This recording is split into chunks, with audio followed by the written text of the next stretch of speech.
Hello dear students, I hope आप सभी अच्छे होंगे। तो साइंस का पेपर आज हुआ है आपका। क्वेश्चन पेपर कोड 31/4/1 जिसका भी था, तो वो अपने एमसीक्यूज देख लीजिए। देखिए, पहला जो क्वेश्चन था आपका, उसका जो ऑप्शन नंबर सी बिल्कुल सही हो जाएगा। आप देख सकते हैं यहाँ पर फंजाई कैसे अपना न्यूट्रिशन लेता है, तो ये आपका ऑप्शन नंबर सी। नेक्स्ट में क्या रखा था, अगर पार्ट पी जो है फ्लावर का हटा दिया जाए तो कौन सी प्रोसेस नहीं होगी, तो ये आपका option number C, formation of fruit. Okay.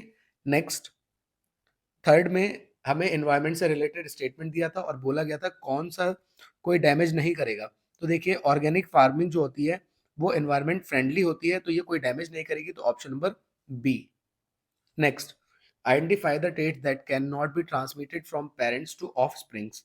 तो पेरेंट्स से ऑफ स्प्रिंग में कौन से ट्रेट्स नहीं जाते हैं, तो देखिए डांसिंग और डांसिंग स्किल और स्विमिंग जो टेक्निक्स होती हैं वो आपकी एक्वायर्ड ट्रेट्स हैं, ठीक है, वो हासिल करता है इंसान। बट ये वाले आपके क्या है, ब्लड ग्रुप और आई कलर चले जाते हैं, तो आपको बोला गया था कौन से ऑफ स्प्रिंग को नहीं होता है, तो आपका 1 और 4 जो कि ऑप्शन नंबर बी। फिफ्थ में देखिए, इसमें आपको बताना है कि करेक्ट स्टेटमेंट कौन है। तो पहला स्टेटमेंट है थिंकिंग पार्ट कौन सा है हमारा ब्रेन का, फोर ब्रेन है, बिल्कुल सही है। Centre for smell hearing memory sites are located for brain, ये भी सही है। Salivation vomiting blood pressure control by medulla, बिल्कुल सही है। Okay, in the hind brain. Next है cerebellum does not control the posture and balance, but ये control करता है, नॉट लिखा है तो मतलब ये गलत हो जाएगा। हमें सही वाले बताने थे, तो 1 2 3 हमारे बिल्कुल सही है, ऑप्शन नंबर ए बिल्कुल सही हो जाएगा। नेक्स्ट है आपका सिक्स क्वेश्चन। सिक्स में देखिए, यहाँ पर आपका ऑप्शन नंबर बी जो है बिल्कुल सही हो जाएगा। ओके, आप देख सकते हैं बी वाले ऑप्शन में 1 और 4 चुनना है, राउंड येलो और wrinkle green. Okay. Next, seventh, in human being the oxygen rich blood is pumped out to the body by contraction of left ventricle। Okay, option number D. फिर assertion reason है आपका eighth वाला, इसमें option number सी आपका सही हो जाएगा। Okay, ध्यान रहे, एसर्शन बिल्कुल सही है लेकिन रीजन हमारा गलत हो जाएगा। नेक्स्ट, नाइन्थ क्वेश्चन है, ये भी एसर्शन रीजन है। ओके, तो यहां पर आपका जो ऑप्शन हो जाएगा option number A. Okay, highest percentage of pesticide is found in the tertiary consumer in the food chain, ये हमें पता है।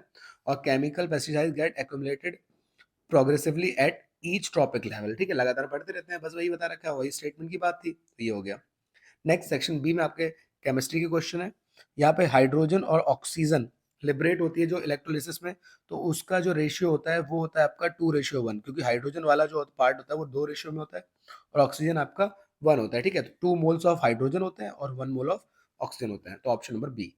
नेक्स्ट, अब ये प्रोसेस हमारी बोल रखी है, एग्जाम्पल किसका है, तो ये एक्सोथर्मिक का है, क्योंकि इसके आगे हीट हमारी रिलीज होती है, ठीक है। सेलुलर रेस्पिरेशन का है, ध्यान रखेंगे, ये किसका है, सेलुलर रेस्पिरेशन। ओके, अगर यही प्रोसेस उल्टी होती, ये चीज इधर होती और ये इधर आगे होता, तो ये हमारा हो जाता एंडोथर्मिक। ओके, लेकिन यहाँ पे क्या है हमारा एक्सोथर्मिक, ऑप्शन नंबर सी।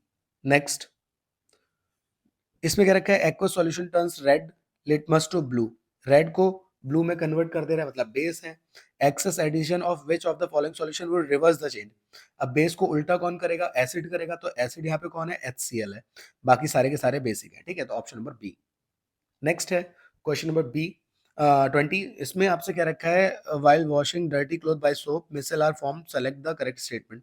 तो hydrophobic tail of the soap molecule is interior of the cluster where is the hydrophilic end on the surface of the cluster। तो ये ऑप्शन नंबर ए बिल्कुल सही है, ठीक है। दो एंड होते हैं आपको पता ही है, हाइड्रोफिलिक और हाइड्रोफोबिक। तो हाइड्रोफिलिक आपका जो होगा बाहर की तरफ होगा और हाइड्रोफोबिक जो होगा वो डर्ट की साइड में हो जाएगा, ठीक है, क्योंकि पानी से डरता है तो डर्ट की साइड हो जाता है। तो ये वाला ऑप्शन बिल्कुल सही है, option number A. Next, which of the following metal does not react with cold water, तो ऑप्शन नंबर डी, मैग्नीशियम हमारा कोल्ड वाटर के साथ नहीं करता है, ये स्टीम के साथ करता है और हॉट वाटर के साथ करता है, ठीक है। बाकी आपको पता है सोडियम और पोटेशियम ये दोनों हमारे किससे करते हैं, कोल्ड वाटर से करते हैं। और जो कैल्शियम है और बहुत ही एग्रेसिवली करते हैं, और ये जो हमारा होता है ये भी कोल्ड वाटर से करता है लेकिन ये थोड़ा लेस वायलेंट होता है। ओके, और ये नीचे वाला हमारा हमने बता दिया किसके साथ करता है, हॉट एंड स्टीम के साथ।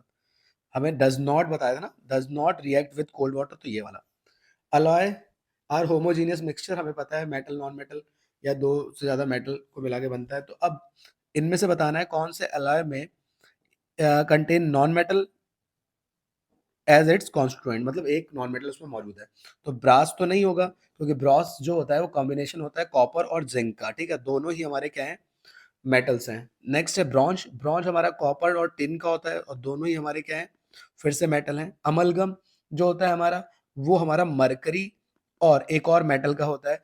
लास्ट है स्टील, तो इसका ऑप्शन नंबर डी हो जाएगा, स्टील, क्योंकि स्टील में क्या होता है हमारा, एक तो आयरन होता है और दूसरा कार्बन भी इसमें मिला होता है, ठीक है, और कार्बन एक नॉन मेटल है। तो ये बात यहाँ पे आपको ध्यान रखनी है।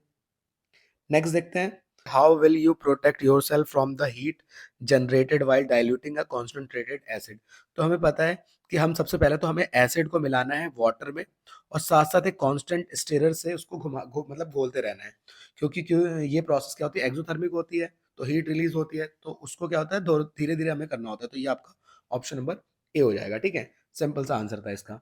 नेक्स्ट में देखिए 23 के बाद 24 असर्शन रीजन फिर से आ गया है। Pure ethanoic acid is also known as glacial acid, बिल्कुल सही है, क्योंकि ये बहुत ही ज्यादा ठंडा होता है। नेक्स्ट, ये जम जाता है ओके ड्यूरिंग विंटर, तो इसको इसीलिए इसको ग्लेशियल एसिड बोलते हैं। तो ये ऑप्शन नंबर ए को ही सेटिस्फाई कर रहा है। ओके, सेक्शन सी पे आते हैं। 30 क्वेश्चन है, इसमें 3 ही हमारे एमसीक्यू थे। The pair of eye part responsible for admitting different amount of light in the I.